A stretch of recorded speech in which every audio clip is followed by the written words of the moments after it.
how uliniwacha mi bila fahamu kuwa ni yako zamu.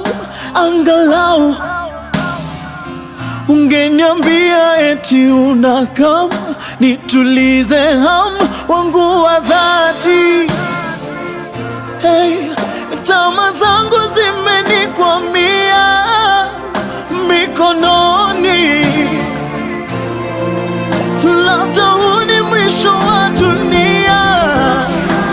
Safiri salama, msalimu